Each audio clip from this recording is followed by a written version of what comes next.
battle, the sign that says Debaltseve has somehow survived intact. And through all this, you're entering a town where, at last, one of the loudest noises is the birds, not the bombardment.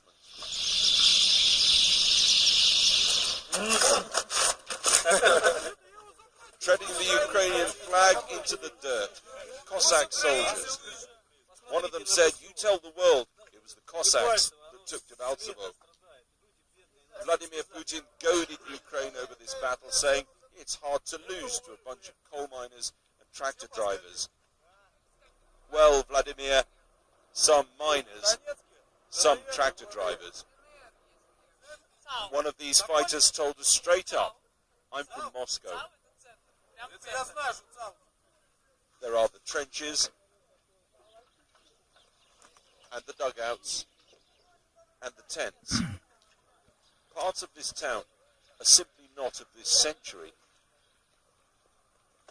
Until very recently, this was a Ukrainian encampment. And close by, the factory converted to a base for Kiev's forces. All around here, the obvious scars of battle, the empty firing positions, the defeated flag. The political global humiliation of Ukraine after the Battle of Debaltseve is one thing, but this is what it looks like on the ground. They spoke of an orderly, managed withdrawal from this town. It's not what you're seeing here, and perhaps equally significantly, it's not what the Ukrainian soldiers said themselves when they came out from this place in what was effectively a rout. The rebels now hold a town brought to its knees and almost empty.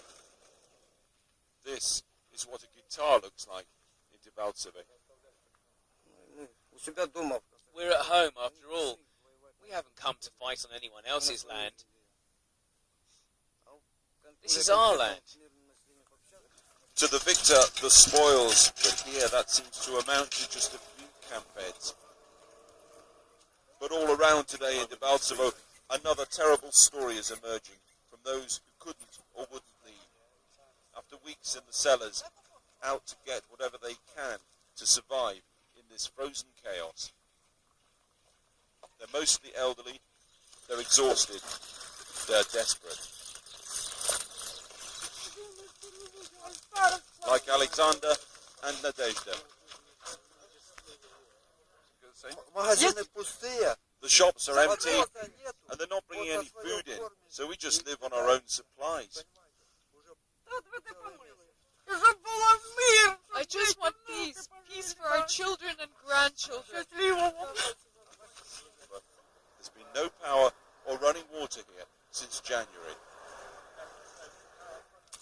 Nadezhda was 75 on Valentine's Day, underground, under bombardment. The noise, the racket, oh God. Her husband dead, her children away in Russia. So it has come to this. Picking pasta shells left by the soldiers in the freezing dirt. There was endless shooting above our house. We thought we would burn alive there. And we prayed to so many gods there, but no more to pray to. People, please help. This isn't life. It's hell. Her name, Nadezhda, means hope. And as we left, perhaps some sliver of hope for these people at least.